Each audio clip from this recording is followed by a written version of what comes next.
बीमिश bookworms के classroom में आप सबका स्वागत है।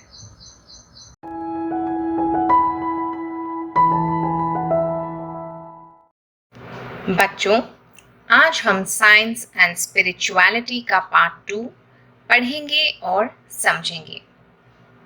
पढ़ना शुरू करें। A few years later, in the early 1980s, Professor Satish Dhawan, the director of ISRO, under whom Dr. Kalam had made his first unsuccessful launch in 1970 and then a successful one in 1980, had provided him with more soul-shaping wisdom. One day in 2012, we were discussing the number of PhDs Dr. Kalam had received. He said to me, "Srijan, Professor Dhawan had so many master's degrees, all from the best institutions, no less." So I asked him how one can become so academically accomplished. He responded saying that academic brilliance is no different from the brilliance of a mirror, which can be diminished by a coating of dust. Only when the dust is removed does the mirror shine and the reflection becomes clear.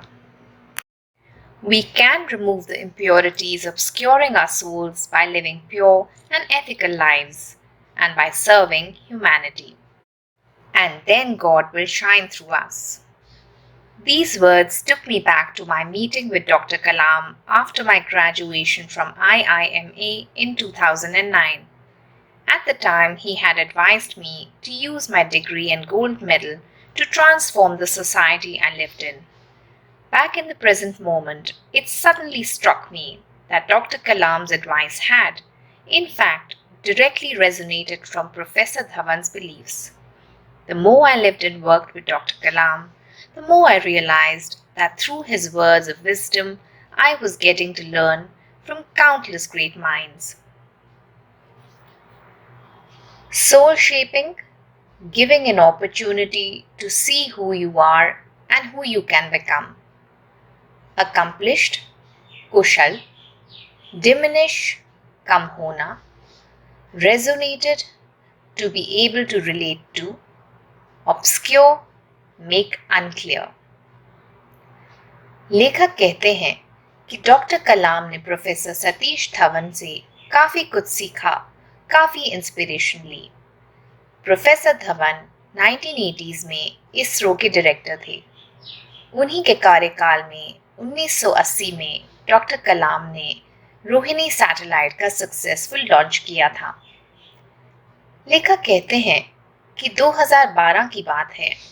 हम ये discuss कर रहे थे कि doctor Kalam ने अपने जीवन में अब तक कितनी PhDs हासिल की हैं। डॉक्टर कलाम ने इसके जवाब में कहा कि डॉक्टर धवन के पास इतनी सारी मास्टर्स डिग्रीज हैं और वो भी सभी बेस्ट से बेस्ट इंस्टीट्यूशन से।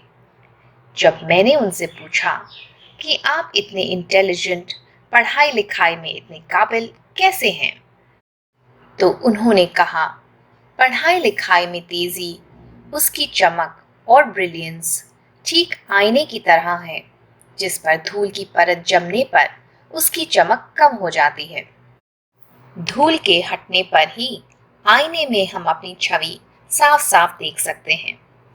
वैसे ही हमारी अंतरात्मा पर पड़ी धूल और गंदगी को हटाना जरूरी है। और वो हम कैसे कर सकते हैं? सादा, सरल और आदर्शवादी जीवन जीकर, दूसरों की मदद और सेवा करके। ऐसा करने से हमारे अंदर बसा भगवान बाहर नजर आएगा और चमकेगा। लेखक कहते हैं कि जब मैंने 2009 में IIMA से ग्रेजुएशन कंप्लीट की थी, तब डॉक्टर कलाम ने मुझे यही सलाह दी थी कि मुझे अपनी डिग्री और गोल्ड मेडल समाज के कल्याण के लिए इस्तेमाल करना चाहिए। लेखक आगे कहते हैं कि डॉक्टर कलाम की थिंकिंग प्रोफेसर धवन की थिंकिंग से काफ़ी इंस्पायर्ड थी। दोनों के बिलीफ सिस्टम्स बिल्कुल मिलते जुलते थे। लेखक आगे कहते हैं कि जैसे जैसे मैं डॉक्टर कलाम के साथ समय बिताता गया, मुझे इस बात का एहसास होता गया कि उनके मुख से निकली सभी बातें उन्होंने भी अपने ही जैसे सिद्ध और काबिल महापुरुषों से सीखी थी। सो बेसिकली डॉक्टर कलाम से सीखने पर मैं इनडायरेक्टली उन सब जीनियस लोगों से सीख रहा था। आगे बढ़ें। In April 2009, Dr. Kalam was invited to attend the 102nd birthday celebrations of His Holiness Dr. Sri Sri Shiv Kumar Mahaswami Ji in the Tumkur district of Karnataka. Mahaswami Ji is a remarkable person who has dedicated his life to the service of humanity. His greatest contribution is the establishment of a free residential education system for more than 9,000 children in the ashram.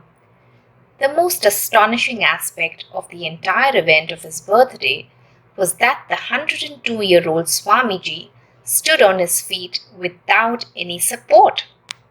He looked as steady and alert as any other youngster present there. This display of inner strength touched Dr. Kalam deeply. Remarkable, adbhut, amazing, dedicated, samarpit, astonishing, आश्चर्यजनक, surprising. 2009 अप्रैल में doctor कलाम को पूजनीय Shri doctor Shiv Kumar Mahaswami जी के 102nd birthday celebrations के लिए invite किया गया था।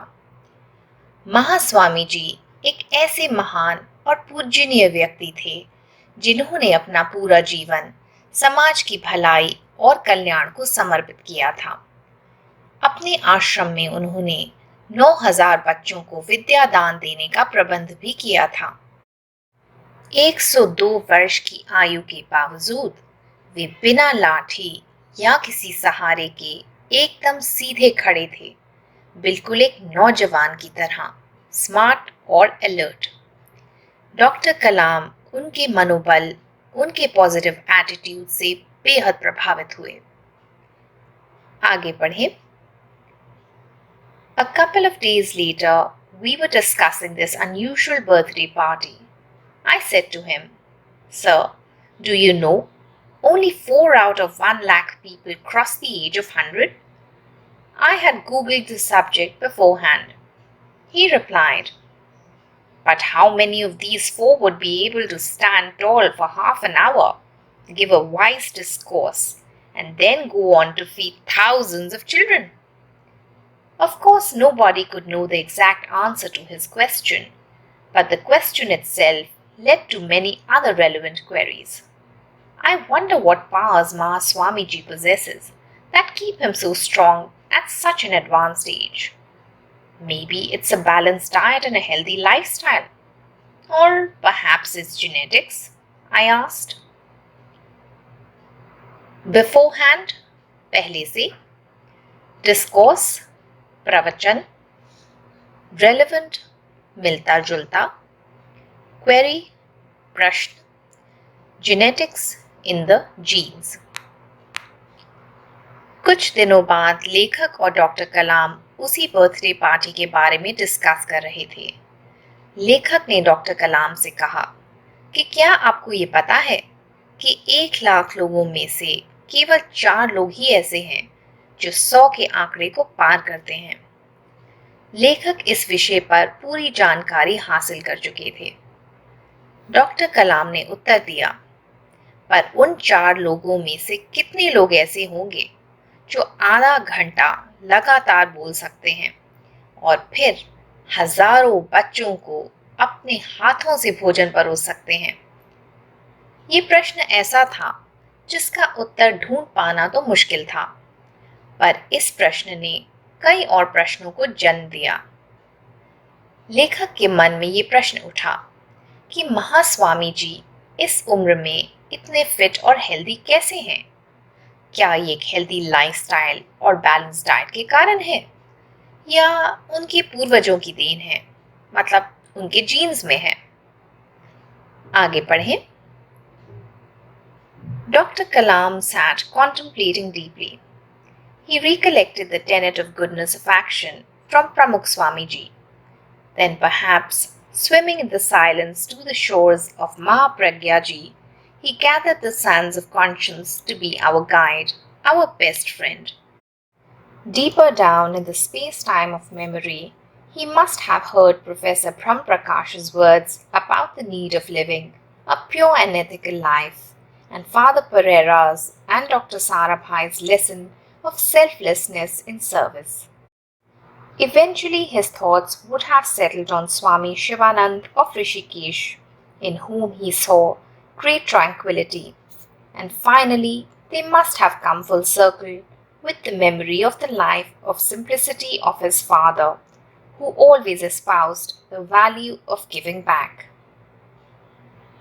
Contemplate, vichar karna, tenet, सिद्धांत, conscience, अंतरात्मा की आवाज, ट्रैंक्विलिटी, शांति, espouse, समर्थन देना। डॉक्टर कलाम गहरी सोच में डूब गए। उन्होंने प्रमुख स्वामी जी की अच्छी सोच और अच्छे कर्मों को याद किया, उनके गुणों को अपने अंदर ग्रहण किया। अपनी अंतरात्मा की आवाज को सुनते हुए, मानते हुए, वे न केवल अपने स्टूडेंट्स के गुरु बल्कि उनके बेस्ट फ्रेंड बने। प्रोफेसर ब्रह्म प्रकाश की सिखाई बातों को याद करते हुए प्रोफेसर साराभाई और फादर परेरा की निस्वार्थ सेवा को ध्यान में रखते हुए उनका मन और विचार ऋषिकेश के स्वामी शिवानंद पर आकर रुके। और आखिरकार जिस महान व्यक्ति से उनके जीवन की शुरुआत हुई, उन्होंने उनका ध्यान किया। वे थे उनके पिताजी।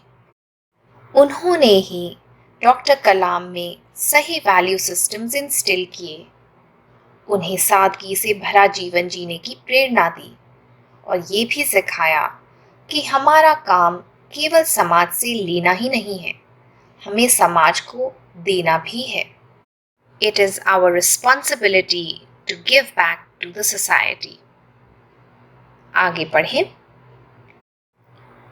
At long last he spoke. It is the very spirit of what can I give? He elaborated. Mahaswamiji lives with the beliefs and ethos of our mission.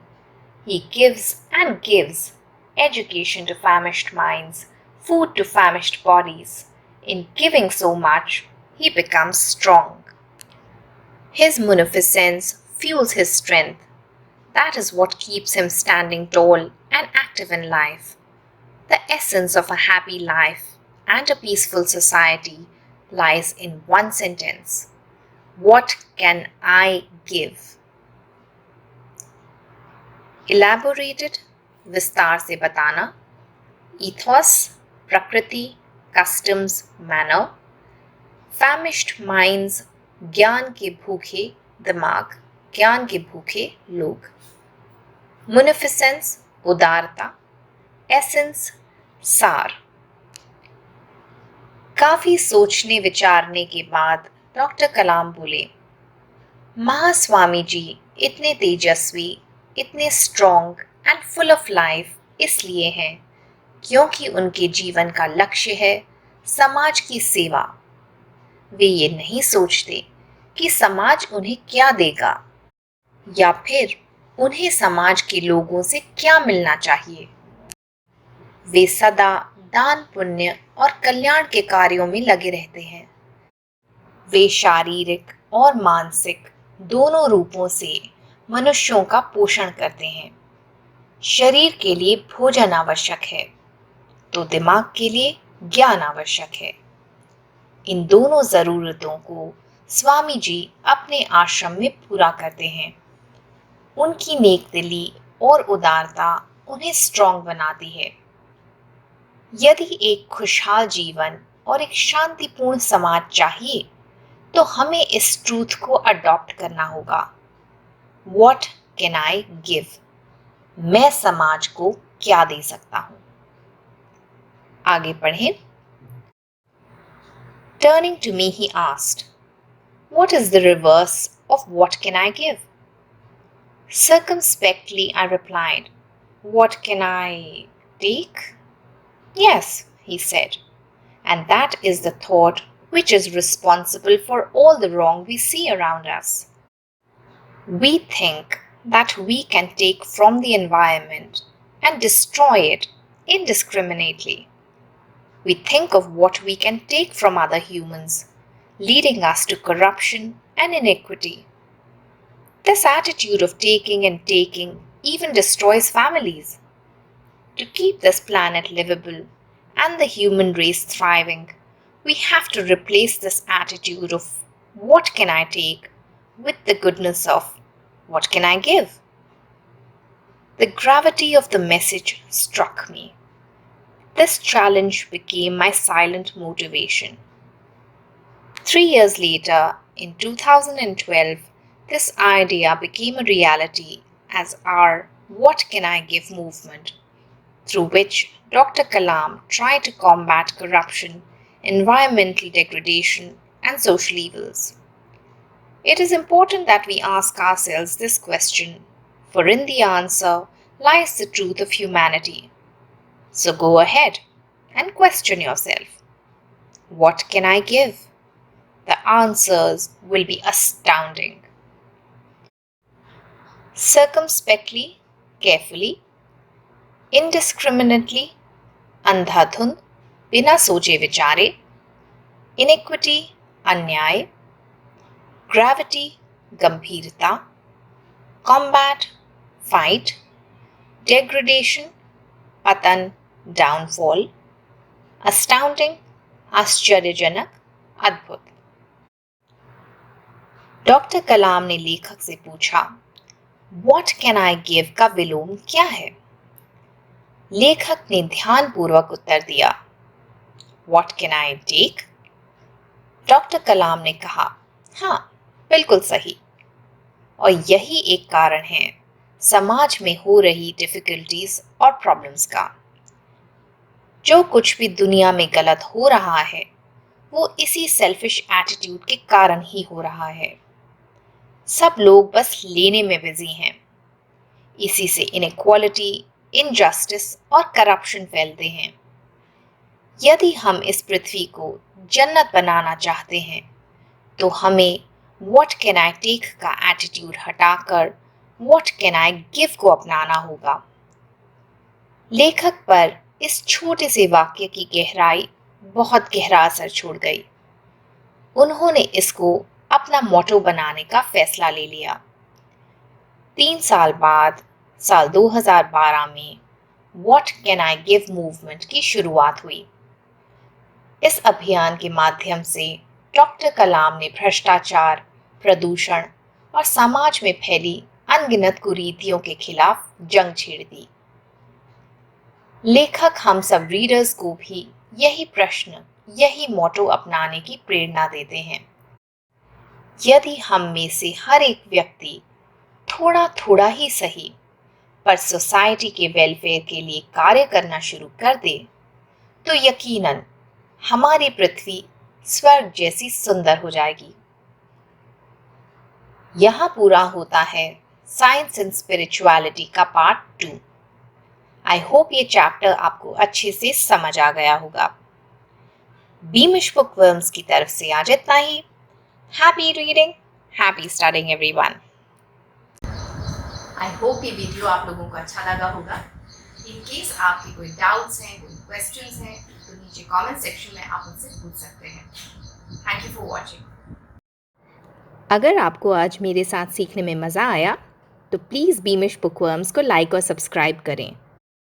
साथ ही में लगे बेल आइकन को ज़रूर दबाएं ताकि मेरे चैनल की सभी नोटिफिकेशंस आपको मिलती रहें। Thank you for watching.